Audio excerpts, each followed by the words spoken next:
When I was in high school, and we were invited to go to a Bible college in the area just to visit it, to see if we wanted to go there to attend. And they were just presenting the different minors that were available there. Everyone had a Bible major. When they got into missions, it was like my heart said, why would you want to do anything else? We have a saying here in Uruguay, trabajando como hormigas. It means working like ants. We all have our specific tasks, callings, and locations. But out of these individual threads, something great is emerging.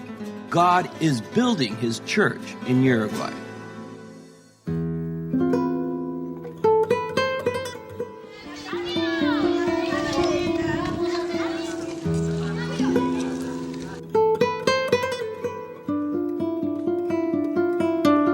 I began to think about I perhaps have another 10, 15 years of ministry, and how could I best invest those? Of course, the logical conclusion was to invest it in other lives. So what God has taught me the last 30 years or so, I wanted to impart to others, and that's really how Aptas para Servir was born. Aptas para Servir is really a ministry to the local church to be able to help them train and challenge and mentor their ladies to become involved in ministry as well.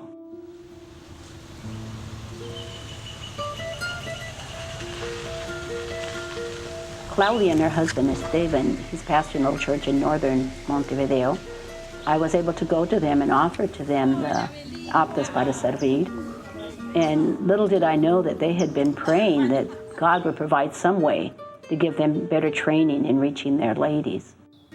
Sí, la verdad que es maravilloso ver la guía de Dios en esto. Bueno, antes de empezar con Aptas para Servir, no tenía el ánimo para enfrentar el ministerio hacia las mujeres, pensando que no estaba capacitada para hacerlo. Poner mejor las prioridades, ¿no? de su vida de servicio, de su vida de ministerio, y después poder ayudar mejor a las hermanas en la iglesia. I think for years I felt like I want to help ladies, I want to mentor them, but I didn't know how. And I didn't know how to do it. And basically this thing of head, hands, and heart is something that really helped me to kind of give me a handle on something to start out. The head is the knowledge of the word. Heart is character, as Christ said. The good and bad that we do comes from the heart. And then, of course, the hands are service.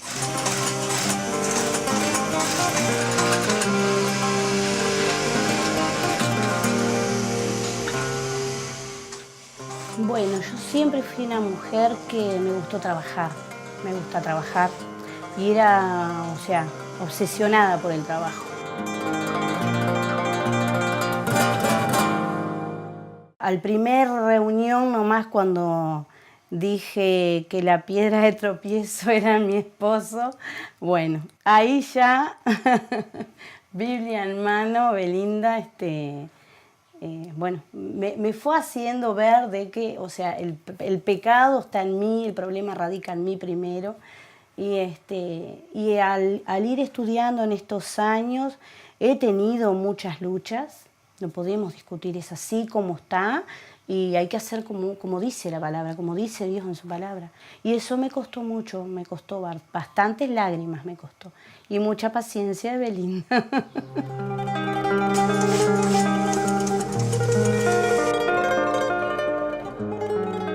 Sí, no, ahora no es prioridad. Sí es importante, ¿no? Porque yo soy una mujer que trabaja, le gusta trabajar, pero he aprendido también con la mujer virtuosa las prioridades que debo tener. Primero, servir a Dios.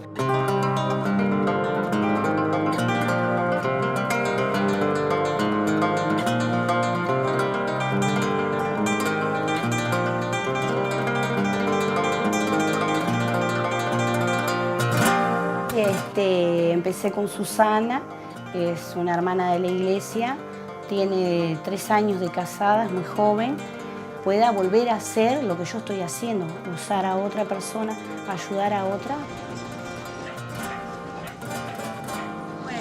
Bueno, muchas gracias, Belinda. Bueno, bárbaro, gracias, Belinda. I don't feel adequate. But what I do understand is what God has given me, I can invest in other ladies. I still have lots to learn, and that has got to be a goal in my own life, to continue learning and growing.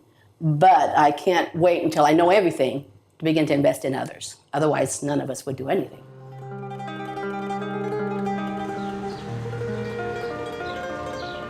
I think all of us as missionaries see the need to turn the work over to the people. So one of the things I've seen is that I need to tell them what we're doing, then I show them how to do it, we do it together, then I watch them do it with the possibility, of course, of correction, and then they do it on their own. And really it's a multiplication of oneself.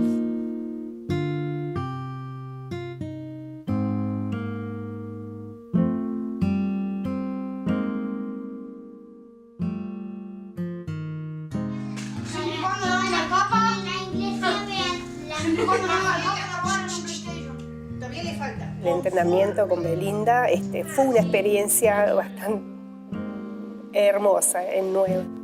Y mi deseo realmente de mi corazón es que estos niños sean salvos y que un día que Dios lo use realmente para que sean predicadores del Evangelio.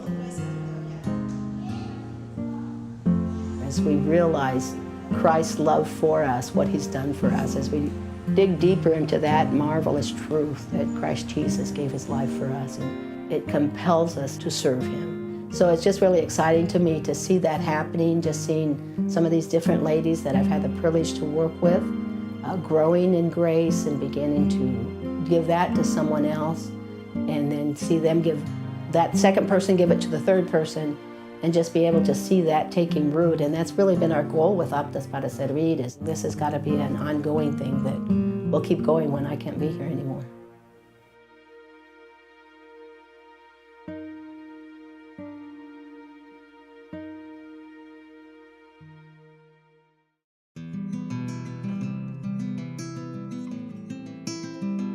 They estimate there's about 30,000 deaf in Uruguay. Those that have heard the gospel, maybe 400 or 500. Algo no me dejaba parar de enseñar y de hablarle de Cristo. En el liceo tuve serios problemas por evangelizar a los sordos dentro del liceo. A mí me gustaría que todas las personas sordas que alguna vez estuvieron como yo, sin conocer al Señor, puedan llegar a conocer. Don't miss an episode. Subscribe today at workinglikeants.org.